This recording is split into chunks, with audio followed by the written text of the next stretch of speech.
Boa noite a todos. Boa noite. É na graça de Deus que nós estamos aqui. Mas eu vou melhorar esse boa noite porque a gente está meio acordando, dormindo ou cansado. Boa noite a todos. Boa noite. Isso assim. Estamos aqui hoje aqui no GELE, Grupo Espírita Luz da Esperança, Rua Arthur de Azevedo, número 20, Jardim América, Guarulhos, para todos os que acompanham o meu canal do YouTube. O tema, paternidade, uma missão confiada por Deus. Vai ser baseado no meu livro, que eu estou trazendo, se alguém depois quiser adquirir, vai ficar algum aqui na casa, e é baseado no Pentateuco, na doutrina espírita, vivências minhas mesmo, que depois de 40 anos dentro do movimento espírita, a espiritualidade pediu que eu escrevesse, um livro contando alguns dos fatos mais incríveis da minha vida. E a trilogia da existência humana, porque vão ser 3 livros. Já estou preparando o segundo e depois fecho o terceiro. Quando eu fechar o terceiro, aí eu vou poder trazer as obras de Kardec aí na visão, de o que a espiritualidade trouxer para mim hoje, tá bom? Então vamos dando continuidade. Tem alguém vindo à casa pela primeira vez hoje? Só levanta a mão. Não, então são todos da casa. Isso é muito bom, está transmitindo direitinho. E espero que eu possa atender às necessidades da casa, porque a espiritualidade aqui é que comanda. Cada casa que eu entro, eles intuem aquilo que eu devo, às vezes, até mudar o que eu planejei e tudo, mas é feito dessa forma, tá bom? E dando continuidade, eu sempre começo com essa informação. Kardec começou as obras enfatizando a ciência. A ciência, a maioria das religiões não querem nem saber, porque ela desmitifica aquilo que você acha que estava certo, incute na mente das pessoas. E a ciência avança. E Kardec, lá em 1860, já colocou primeiro a ciência. Depois ele colocou a filosofia, conheça a ti mesmo. Senão nós também nem sabemos o que pedir a Deus se a gente não conhecer as nossas dificuldades. Não é que Deus não saiba, mas quando a gente pede, a gente autoriza, se tiver merecimento, a gente recebe aquela graça. Se não tiver, também serve como lição. Por isso que a gratidão, seja qual for a situação, é importante a gente ter no coração. É uma das bases do livro, tá bom? E religião, sublimar. Acontecer quando aconteceu comigo, que eu era inimigo do espiritismo, e por causa da minha esposa entrei no GBEM, Grupo Espírita Bezerra de Menezes, e ouvi a minha primeira palestra, Obsessão e Fascinação. Isso faz 40 anos atrás. E dali eu não saí mais, e daí fomos seguindo, virei vice-presidente, participei da construção dele, do outro, do IACAP também, era pequenininho, a gente participou, hoje é uma casa grande, e assim o caminho se seguiu para chegar nos dias de hoje. Isso é religião, religar a uma região. Antes eu estava ligado numa religião, uma região na qual o catolicismo predominava de uma forma muito forte, na qual o espiritismo era considerado seita, coisa do diabo, essas coisas todas. Casei com a minha esposa sem saber que ela era espírita. Muito pobre, A maioria sabe dessa história, está no meu livro também, agradecendo a ela por ter me levado, por ter paciência, porque eu judiei muito. Mas quando chega a hora, as coisas acontecem. Por isso que a ciência é muito importante no sentido qual? Quando o homem foi à Lua, o que eu pensei que o homem ia encontrar lá? O São Jorge, com cavalo, com lança, era a minha inocência. E me decepcionei, porque chegou lá e cadê? Não tinha nada, era tudo espiritual, mas a gente não acreditava na espiritualidade, se decepcionava. Mas a ciência provoca em muitas religiões. E na época, Kardec sabia disso. Por isso que ele colocou a ciência em primeiro lugar, para a gente não combatê-la, mas sim entendê-la, porque tem a ciência boa e tem a ciência do mal também. Cada um faz a sua escolha. E se a ciência do mal predominar um país, uma situação, é porque nós merecemos passar por aquilo, porque Deus jamais permitiria. Mas a nossa consciência abriu espaço para aquela ciência que não é do bem. Muito bem. E conhecer as leis, né? As leis são fundamentais. Primeiramente, a imortalidade. Foi a base do livro Triologia. O que é a triologia? Corpo, perispírito e espírito. E o que está nesse livro? Por que eu passei por tantas cirurgias? Queda de helicóptero, queda de avião, e vai por aí, mordida de escorpião, pedir beijo, boca, dente. E faz 2 meses, um câncer no couro cabeludo, deu maligno, tive que voltar para a cirurgia com o coração operado 2 vezes, não podia tomar anestesia geral e tive que correr o risco. E já sabe, né? Passei tudo para a minha família. Eu vou morrer mesmo, não tem jeito, ou pelo câncer ou pelo anestesia. Quando eu saí da anestesia, que eu olhei as marcas assim, falei, não fui, mais uma vez, porque fiquei muitas vezes em estado de coma. Não deu tempo de colocar nesse livro, né? Aí virei para minha esposa, devolve tudo, não morri. É assim a vida, né? Que eu já estou preparando o segundo livro. Reencarnação, por que eu passei por tudo isso? Tem um fato de coisas que eu não fiz nessa vida, eu me achava o homem mais perfeito do mundo, né? Não bebia, não fumava, não jogava, não traía, e sempre honesto. No meu conceito, eu era um homem santo. O Padre Bento virou para mim e falou assim, você não vale nada. Falei, tu tá louco? Falei, não vale nada, por causa das questões que você traz dentro da sua casa, impondo, exigindo silêncio, hora do evangelho, e ninguém podia apontar o dedo para mim, então eu não conhecia a minha família, né? E ele falou, você podia ter feito tudo isso, porque tu ia pagar no corpo físico, mas você já aprendeu em vidas, mas agora você vai ter que modificar o seu modo de ser. E pelo amor a gente não aprende.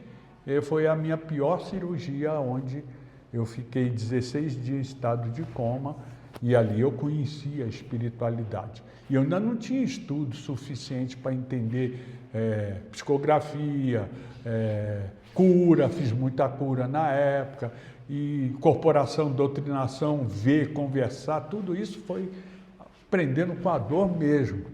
E ali foi essa oportunidade de interagir aqui e agora, não colocando a culpa na reencarnação, tá?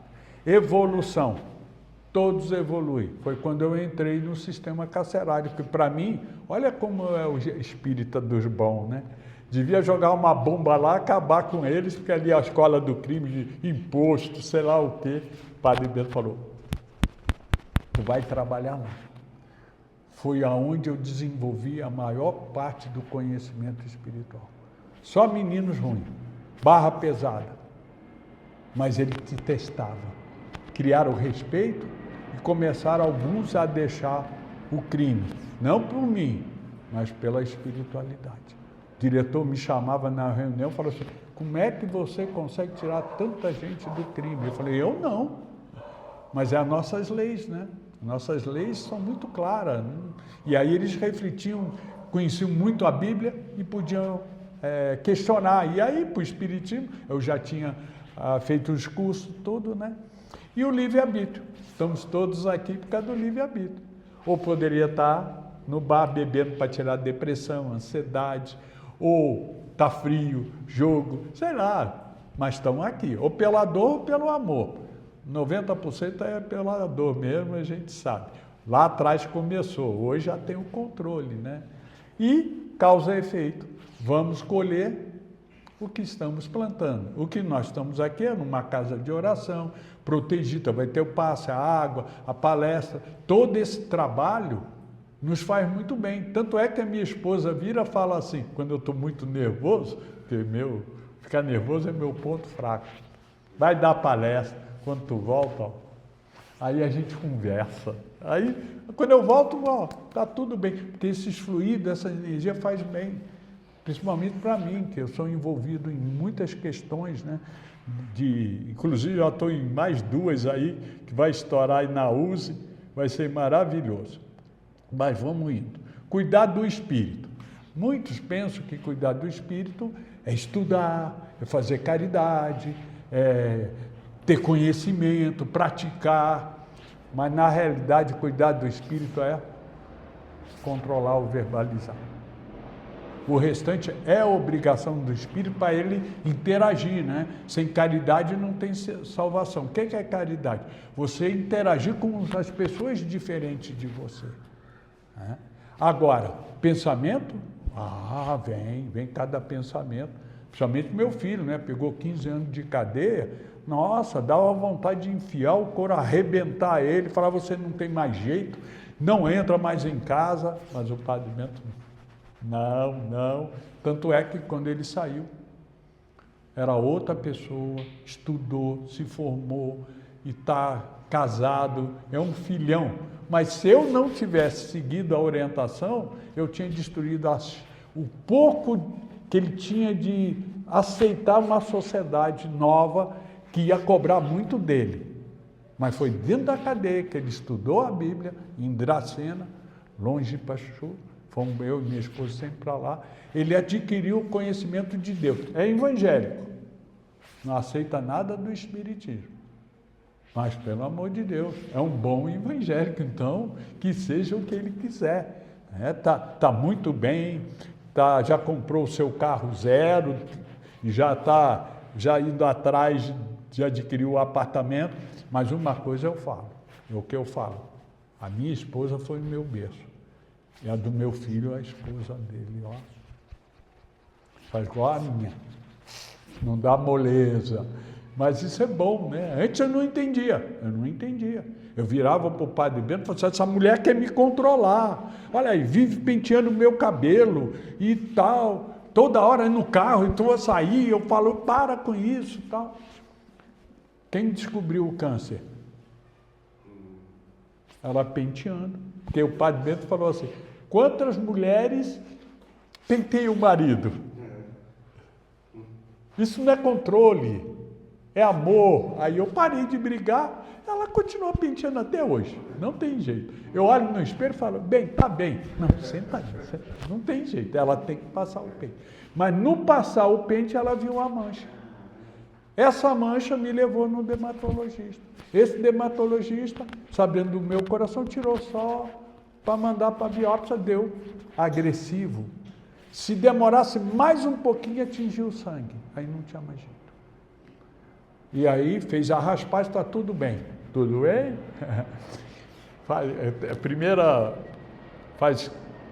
Eu tenho que ir cada 3 meses. 5 anos fazendo isso, 3 meses, né? Aí fez a radiografia, apareceu mais 3 caroços aí, que eu vou ver se é benigno, se é maligno, mas não daquele dermatologista, vai ser para um que vai ver o sistema nervoso aqui, que tem 3 coisas que pode ser até antigo, mas não tem descanso, vamos trabalhar. Mas graças a quem está aparecendo tudo isso. Já pensou, se eu fosse ignorante, falasse para ela, não quero mais, não aguento mais, e aí o câncer teria tomado conta no meu corpo, não estaria aqui. Então, cuidar do espírito é não verbalizar e escutar. Se você tiver um mentor, protetor todo mundo tem, tá? Ninguém nasce sem protetor. Mas mentor é trabalho, é disciplina, é cobrança, 24 horas, sonha, está te levando para algum lugar, acorda, ele está na sua mente. Quando você aceita, aquilo se torna uma rotina, porque é você e ele, como a gente diz, você e Deus. Tá? Então, cuidar do espírito, se você pensar besteira, mas não falar, você está controlando o espírito. O resto é educação, tá bom? E cuidar do físico, é o que entra pela boca, pelo amor de Deus. Tá aí, ó, uma opção de porcariada, Pode comer, não tem jeito, é do nosso planeta. Mas dá prioridade à feira, coisas de Deus. Né? Faça o prato colorido. E de vez em quando pede McDonald's, né? Pizza, sei lá o quê. Ninguém é santo aqui, que isso. Mas nós estamos invertendo. Né? Eu tenho uma minha filha que gasta o salário dela inteirinho só em porcaria. E a gente ali, ó, minha esposa preparando as coisas que ela é naturalista, ela não aceita, não come, não tem jeito. Está com quase 27 anos. Não tem jeito, está viciado. E tudo fica registrado no perispírito, que foi a base do meu livro. Por que que eu sofri tantas coisas? Isso aí que eu falei é pequenininho, mas é limpeza, porque doença não é castigo. É uma limpeza do perispírito, do que você fez. Ou você fez agora também, né? Começou a beber agora, fumar e tal. Fica no perispírito, fica registrado. Uma hora tem que limpar isso, aí vem o câncer, vem as outras doenças, coisas modernas, coisas antigas, sei lá. Mas no meu livro ele foi explicando exatamente as minhas provas de expiação, tá bom? E agora nós vamos iniciar a leitura que a espiritualidade preparou para nós hoje.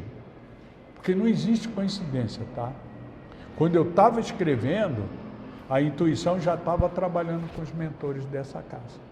Fazendo aquela ligação, quem ia sentar, quem não ia, quem senta na frente, no meio, atrás, lá atrás. Porque o centro espírita era uma escola e um hospital.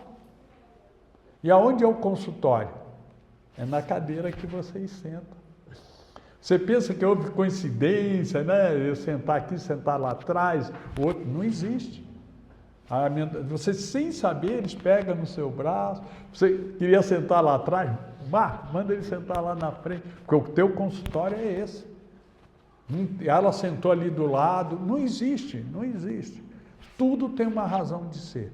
É o que nós precisamos. Então vamos ver o que ela trouxe para nós, que o meu mentor hoje, ele é inédito isso, né? Pelo esse tema, né? A paternidade, uma missão confiada por Deus, a travessia da solidão, o capítulo 3, página 37 do livro A Trilogia da Existência Humana.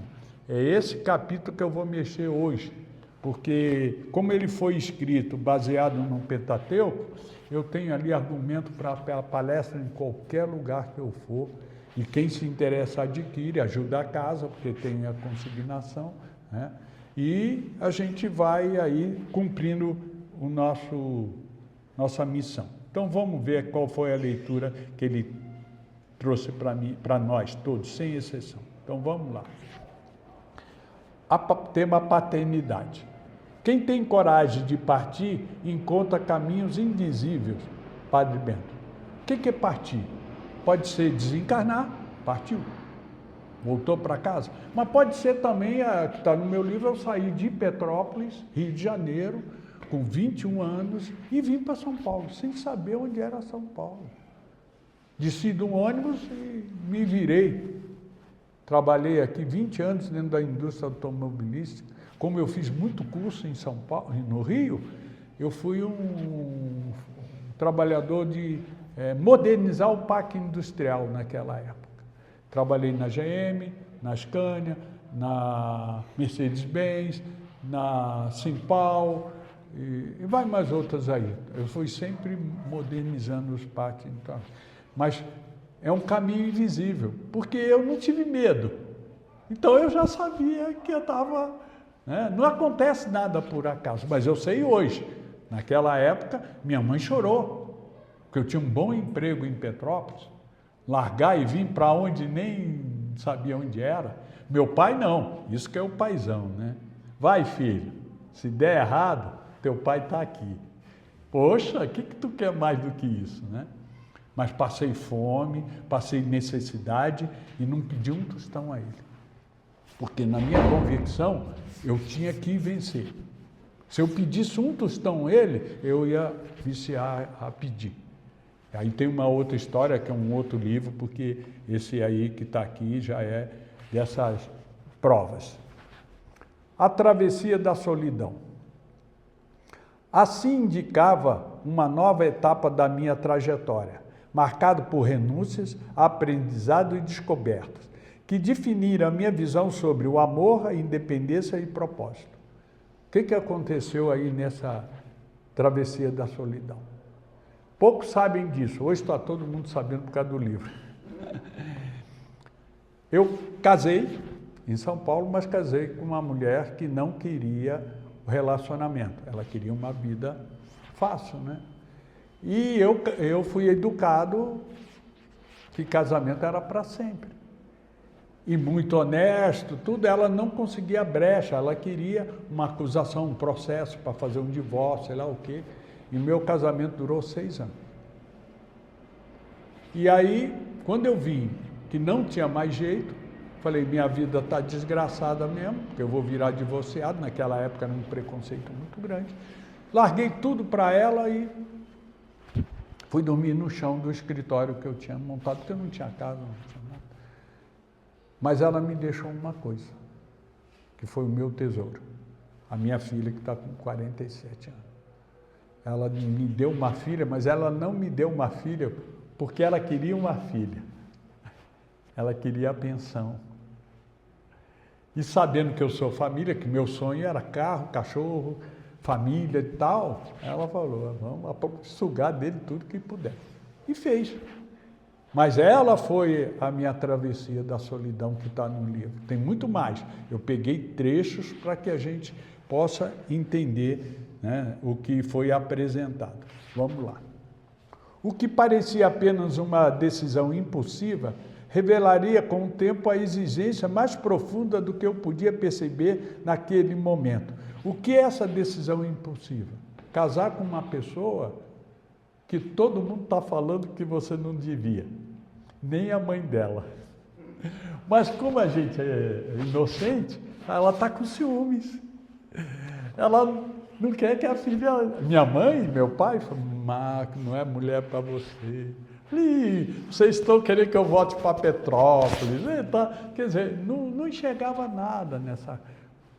que as pessoas mais velhas naquela época enxergavam. E fui indo, fui tocando a vida e durou 6 anos, mas decisão impulsiva. Hoje eu entendo o que é isso, né? Porque se vocês souberem como eu conheci minha esposa, é uma coisa mais ridícula do mundo. Peguei o ônibus para ir trabalhar com meu pai, ajudá-lo, levando a marmita. O ônibus saindo do bairro do Gouveia, indo para o centro de Petrópolis, saindo do bairro. Num ponto de ônibus, ela estava em pé no ponto do ônibus, aguardando o ônibus. Eu bati o olho, desci com marmita e tudo e fui conversar com ela. Ela ali viu, ó, tem um trouxa aí, ó. E eu não enxerguei nada, fiz coisas por ela muito. Mas tinha uma lição que a vida tinha que entender. Naquela época eu nem espírita era, eu era daquele céu, inferno e purgatório, né? A religião que eu frequentava. Mas é as coisas que vão vindo. Eu deixava para trás não apenas uma cidade, mas uma estrutura de vida, trabalho, referência, rotina, proteção familiar e a sensação de chão conhecido. Porque eu não estava com medo. Quando tu está indo para algum lugar e vence na vida, é porque o caminho é conhecido. Você não tem, só tem que ter coragem e desafiar. Mas você não se sente abandonado. Mas eu estou falando de uma época que nem a palavra espírita podia ser dita.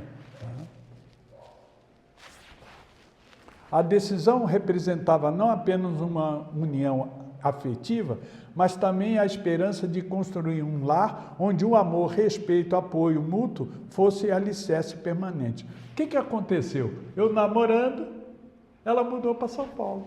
Meu Deus. Enfrentei pai, enfrentei mãe, não tinha... A indústria que eu trabalhava, já estava lá há 7 anos. Pedi a minha carteira para poder vir, mas não dou, nós precisamos de você aqui. E não tinha lei que obrigasse. Eu falei, então fica com a carteira, vim sem carteira. Chegou aqui, sem documento que comprovasse o meu conhecimento, só com os diplomas. E falou, você vai fazer um teste. Se tiver conhecimento, tem 2 horas para você responder isso aqui. Eu falei, não, isso aqui eu já sei. É o funcionamento hidráulico das máquinas, que é a bomba, tal. Essa aqui, tem mais 1 hora. Não, isso aqui é o pneumático, porque eu sabia disso tudo. Você vai montar uma peça naquele lixo ali. Tem 1 dia. Na hora do almoço entregava. Quer dizer, e aí eles me deram como profissional e dali a minha carteira foi como profissional técnico e inovador do sistema. Mas foi por ela que eu vi mesmo, e ela não acreditava que eu ia sair de São Paulo com família estabilizada, vim para um lugar onde não conhecia nada. Mas foi. Naquele momento, acreditava estar construindo um projeto de vida baseado em família, estabilidade e companheirismo. Porque a minha inocência era tão grande que eu não acreditava que tinha pessoas ruins. Não acreditava. Estava bem estruturado dentro do meu ambiente religioso, protegido por uma família maravilhosa. Então você não tinha esse contato com pessoas que pensavam diferente ou faziam maldade. Você vivia numa bolha, até protegido, né? E eu acreditava nisso, então eu não tive medo, não. Vamos lá. Meus pais, com experiência que de tempo lhe considerava, manifestaram preocupação quanto à decisão, expressando receios naturais diante da incerteza que acompanha escolhas importantes. Meu casamento. Tanto é que quando eu fui dar a notícia aos meus pais que eu me separei, eu fui apavorado. Porque era muito preconceito. Aí cheguei para o meu pai, para minha mãe e falei, vocês desculpem, mas estou separado. Puxa, demorou! Puxa, que beleza, nossa! E voltei e me isolei também da sociedade. Foi a minha filha, a minha companheira. Né? Depois eu conto, vamos ver se eu já botei aqui ou não. Né? Casei-me com esperança, acreditando que o amor seria capaz de sustentar desafios, superar a diferença e construir uma trajetória compartilhada em crescimento e felicidade. Casou, está feliz. Acabou. Interessante, né? A inocência. Mas é real, isso é bom. A vida mais tarde me mostraria que por nenhuma estrutura se sustenta apenas pelo desejo que ela dure. Era um desejo só, não tinha base sólida. Não conhecia a família dela, não conhecia os irmãos, não conhecia a história dela. Tudo eu descobri depois, muito depois. Aí porque ela era manipuladora, não deixava ninguém falar nada. Eu ainda não sabia distinguir com maturidade aquilo que nasce do compromisso profundo e daquilo que se apoia, mas na esperança do que no conhecimento geral. Quer dizer, era algo que foi incutido, você tinha esperança do mundo melhor e tal, mas quem faz isso é você, né? Só suas escolhas. E elas hoje me dão um conhecimento absurdo, mas eu não sabia naquela época. Aí vem o nascimento. O nascimento da minha primeira filha representou um dos momentos mais transformadores de toda a minha trajetória, inaugurando uma fase profunda de renovação emocional em minha vida. Olha, algo que a minha esposa largava com todo mundo. Como eu era o pai, ela falava, não entrega. Eu ia lá e pegava. Eu sou o pai, não está com ela. E eu cuidava. Mas foi o meu companheiro, para mim não fazer besteira, né? Sair pelo mundo, achando que tem direito, agora sou solteiro, posso fazer o que quiser. Não, preservei a questão moral, principalmente olhando para aquele bebezinho e tal. Não sabia cuidar, tá? Eu fui saber depois. Mas tem algo que fez hoje nós chegarmos aqui. A chegada de uma nova vida trouxe consigo não apenas alegria, mas também um sentimento de responsabilidade que ultrapassava qualquer experiência até então vivida. Nós estamos falando dessa missão confiada, né? O Dia dos Pais, já dei outros modos de palestra. Nós estamos falando aqui do pai que queria ser pai e conseguiu ser pai. A lição. Vamos lá. A separação expôs de maneira dura a fragilidade de muitas certezas que eu considerava definitiva. Foi uma lição para mim, mas teria que passar pelas dores.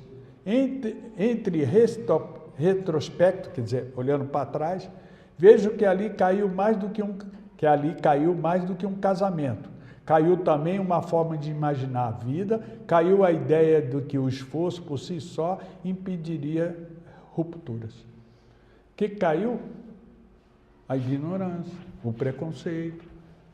Porque eu achava que eu era santo. Era perfeito. Agora, o que fez isso? O que aconteceu na minha vida? Foi quando eu conheci a Isa. Ela, minha esposa, estou casado há 42 anos. Mas eu lembro até hoje. O escritório que eu trabalhava, tinha só um rapaz que atendia o telefone. O resto eu saía para vender. À noite pegava a minha filha e ficava no escritório. Foi uns 2 anos mais ou menos, ou 3, assim, sozinho. Aí ele foi servir o quartel. Aí trabalhava para uma firma do Rio e falou, bota uma menina para atender telefone. Homem não pega bem. Aí eu abri a vaga e entrou 3 meninas. Quando eu olhei a Isa, falei, nossa, mas ela não vai me aceitar separado com uma filha? Que isso? Naquela época era complicado. Se ela não aceitasse, os pais não iam aceitar. Ia ser um rolo. Então eu fiquei na minha. Mas ela se apaixonou pela minha filha, porque ela queria ser mãe, jovem, e começou a cuidar. Ele limpou a casa, que eu disse o berço, falou, como é que tu deixa tua filha nessa poeira? Eu falei, homem, quer saber disso? E começou a cuidar, se apaixonou. E foi dando tempo e verificou a minha conduta moral. E eu pedindo para ver se ela aceitava namorar, eu iria pedir a mão dela, né? Naquela época tinha isso, né? E aí ela viu, autorizou. E eu fui. Só que ninguém na família sabia que eu era separado. Ela só falou com a minha sogra, só.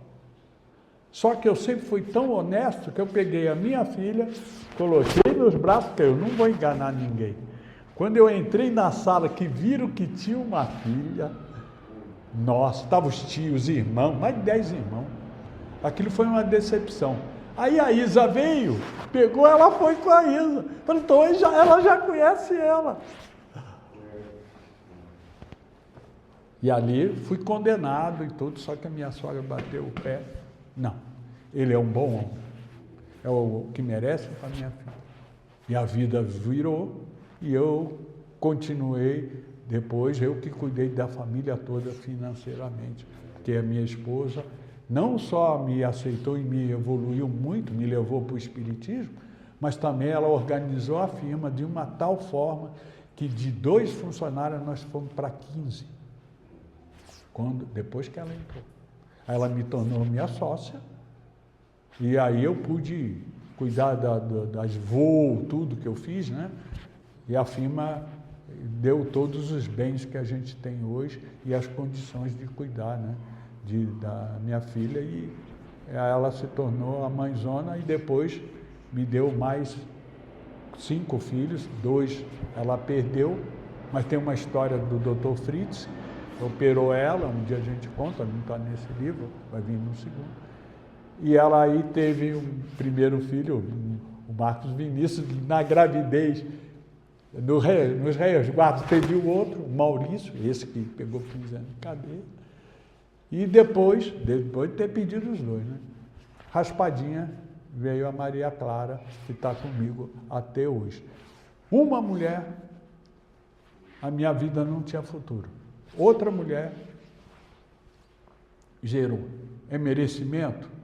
Claro, é um projeto de vida. Eu passei por testes que a espiritualidade deu. Porque meus amigos, quando eu estava sozinho, mandavam uma opção de mulher lá, 4 horas da manhã, batia na coisa, eu abria a janelinha, aí vinha oferecer santinho, tá bom, fechado. Eles falaram, Marco, você está solteiro, você tem que se relacionar. Eu falei, não, isso não é vida para mim. Eu tenho que ter minha consciência limpa para o futuro. Mas isso era teste. E eles não aceitavam. E aí, quando eles casaram, me chamaram e falaram assim, Marcos, hoje eu te entendo. Porque ele estava muito imaturo também. Mas não é porque eu sou bom, sou perfeito, sou um homem de luz, não. Porque em vidas passadas, por isso que está registrado no meu perispírito. Eu aprontei demais. Demais. Quando eu fiquei em estado de coma, 16 dias, foi a minha primeira cirurgia agressiva, me cortaram o intestino 3 vezes, mas foi operado 10 vezes, usei colostomia. Minha esposa cuidando de mim, sem experiência, ela aprendeu muito, né, fazendo os curativos e tal, entra no hospital, sai. Ela chamou o socorro do GBEM, para o pessoal fazer uma oração e tal. Foi a irmã do Luiz Gouveia, com a equipe toda. Eu lá, com aquele corte, tudo, vai, não vai, morre, não morre, estava em casa. Aí elas fizeram, né, a oração, aí o médico que estava com a irmã do Luiz me mostrou quanto safado, sem vergonha eu era na vida passada. Me mostrou eu pulando janela, eu roubando. Nossa, mãe! Eu ali em estado de coma, mas me levaram para mostrar por que eu estava passando por coisas, né, terríveis, coisas que tiravam a esperança. O médico falava, não passa dessa noite, não passa dessa noite. Isso foi há 30, 40 anos atrás, essa cirurgia. Depois teve as outras todas. E aí, esse livro, ele veio, são só passagens que eu coloquei, que o pessoal que está comprando, está lendo, está mandando muita mensagem que mudou o modo deles ver as pessoas doentes, ter mais fé, né? Porque eu nunca desanimei. Nunca desanimei. E nesse livro tem um fato, que eu vou contar só uma pontinha. Meu irmão gêmeo virou meu sócio, porque ele estava desempregado sem dinheiro, eu dei 50% para ele de sociedade, porque meu irmão gêmeo. Mas depois de 5 anos ele quis separar a sociedade, ele queria ter o negócio dele. Eu, muito ignorante, em 2 horas fiz a separação, ele ficou com mais coisas, está no outro livro, está nesse. E depois ele se arrependeu no sentido do relacionamento e voltou. Aí nós viramos amigos. Nós dois ia voar, ele ia comigo, e às vezes eu fotografava para ele para mim, ficamos amigos e fomos para o Campo de Marte. Voar. Chegou lá, só tinha um helicóptero. Aí ele falou, Marcos, deixa eu ir, porque o meu cliente tem hora certa, tudo direitinho. Eu falei, pode ir, eu fico aqui. Aí veio a menina que ele estava ensinando a voar, tudo, falou, deixa eu ir. Ele falou, você já tem experiência, pode ir. Chegou lá em Cubatão, o helicóptero caiu, morreu a menina.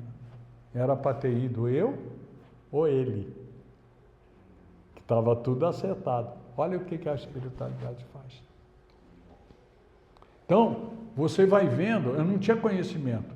Quando foi me mostrado as proteções, o dedo, esse dedo aqui, eu estava numa indústria, sábado na hora de ir embora, o cara ligou a máquina e eu estava vendo a engrenagem. Quando ele ligou, entrou, cortou tudo em pedacinho. Eu peguei os pedacinhos com essa mão, e por que eu fiz isso? Tu vai ver. E saí correndo, a ambulância, era no Scania Vab, a ambulância me pegou. O rapaz que ligou, deu a volta, viu o sangue, desmaiou.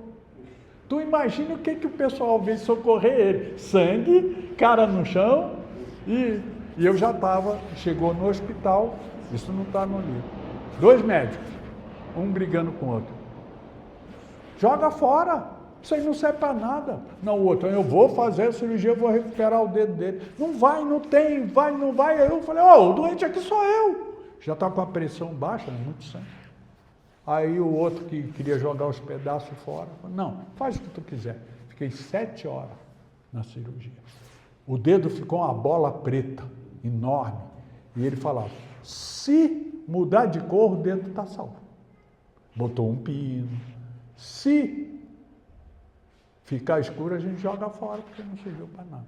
Foi desinchando e tal. Olha o dedo, né? Está aqui, né? Pouco sabe. Mas o que aconteceu? Nessa reforma íntima, que eu tinha que parar de ser o cão chupando manga, depois foi essa cirurgia de 30 anos atrás, de intestino, que eu me recuperei e tal. Aí ele falou, você vai ter que levantar com os olhos da sua esposa. Eu falei, mas você é maluco, ela tem o dela, você tem o seu. Amanhã de manhã eu te explico. Foi eu sentar, ele falou, pega teu sapato, pega a toalha, arruma a sala e faz café. Eu nunca entrei na cozinha, era machista. Faz café. Aí é uma história, mas eu vou falar do dedo. Você vai lavar a louça. Eu falei, que é isso? Isso é para mulher. Você vai lavar a louça. E foi aí comecei a lavar a louça. Minha esposa desconfiou, né? Virou para mim e falou, você tem outra? Falei, não, é cobrança espiritual. E comecei a lavar a louça. E gostei. Comecei a ser útil, energia boa. Daí a pouco eu reclamei. Falei, por que ninguém lava, só eu? Poxa, toda hora só chego da palestra, pia cheia. Levanto de manhã, pia cheia. Ninguém coopera. Aí ele virou para mim, lembra do teu dedo? Era para chegar essa hora, você dá valor à louça, que o Chico fala, né? Quem tem o prato sujo, dê graças a Deus que teve comida. Nunca mais reclamei. Daquele dia para lá, eu viro para minha esposa e falo, a cozinha é minha, não mexe. Mas ó, foi algo lá atrás que eu não saberia que ia influenciar uma cobrança lá na frente. Então todo esse contexto está dentro do nosso...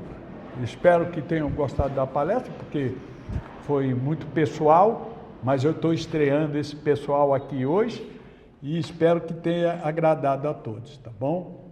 Então vamos terminar? Antes de encerrar, nós vamos para alguns avisos, que é o praxe que eu sempre faço em todas as minhas palestras, tá bom? Abra o Evangelho, ali está. Como fazer a oração diária? Para obtermos resultados significativos nas orações, precisamos ter disciplina e constância. Disciplina é escolher um dia. E constância só falta se for necessário mesmo. É constância. Precisa disso, até dominar, tá? O Evangelho. Abra o Evangelho e agradeça a Deus pela sua vida. E ao orarmos, nos conectamos com Deus, encontraremos um estado de harmonia. Foi a coisa mais difícil foi eu fazer Evangelho lá. Foi muito difícil, porque eu não tinha conhecimento. O meu obsessor atrapalhava sempre, mas eu não desisti. Fazer na segunda não dava certo, fazer na terça não dava certo, fazer na quarta não dava certo, fazer na quinta não dava, sexta não dava, sábado, domingo, voltava para segunda e foi até que um dia encaixou quarta-feira e ficou. Mas o obsessor estava testando. Quando ele viu que não tinha mais jeito, ele cedeu, né? Você tem que ter constância. E aí a gente vai criando uma harmonia, né? Depois eu explico. A água é um portal líquido vivo. Ela armazena, responde e transmite intenções. O corpo humano é composto de 70% de água. Coloque as suas intenções. Você trouxe água aqui ou deixou em casa, ou você mesmo, bota a mão. Todo remédio que eu tomo, eu boto a mão. Aquela água não é mais a mesma. Por quê? Você tem que colocar as intenções. E assim, ainda no meu podcast, né, o pessoal que assiste, eu falo, você pode desejar para um filho que é ateu, alguém que está doente, que a primeira água que tocar a saliva dele seja fluidificada, porque o poder do amor é infinito. Não precisa ser ali mecânico, é só ali, né? O coração traduz essa informação, organiza, e o campo eletromagnético nos deixa mais leves e equilibrados. Se você sentir, o Evangelho funciona. Mas tem que o sentir, tá? Não é ser mecânico. Te ensinaram a fazer assim, assim, você faz, acabou. Agora, onde está minhas encrencas aí? Não é assim, não. Tem que sentir, tá? Tem dúvida? Digita mensagem da água do Dr. Massaro Emoto. Vai aí, mensagem da água. Vocês vão ver a pesquisa desse cara sobre a oração na água. E xingar a água. É o nosso sangue, tá? É magnífico. Filme, Ela Escolhe Perdoar. É um belo de um filme, tá? no Netflix. Pode pedir pelo meu WhatsApp, que eu tenho muitos filmes que eu mudo nas minhas palestras. E nosso podcast de todas as quartas-feiras, né? Essa quarta-feira, dia 12, o tema vai ser Orar e Ação, como dialogar com Deus. Então, vai ser a Nilce, Claudionor e a Noeli. A gente faz um debate e recebe muito. Está vindo muito de pessoal de Portugal, outros estados. Eles têm mensagens muito boas, que se sente bem. Estão colocando telão para dar curso, porque eles me mandam o tema, eu monto o bate. Aí ele faz os alunos assistir, porque não é minha opinião. São 4 pessoas, né? Cada um trazendo ali as suas. Mas já está conosco aí, vou para 7 anos. Tá? Sexta-feira, gerenciando conflitos espirituais. O tema é pensamento e sintonia, o que estamos atraindo. Olha, bem forte, né? Pensamento e sintonia, o que estamos atraindo. Aí vai ser a Marlene Leal, que é da Rádio Boa Nova até hoje, e a Maria de Souza Ribeiro, que é presidente do Leal, estão comigo, tá? Dia 14, às 15h30, mas fica lá no canal do YouTube ou do Facebook, tá? E temos também o canal TV do Bem, se tornamos TV já faz uns 6 meses, já é um sucesso também.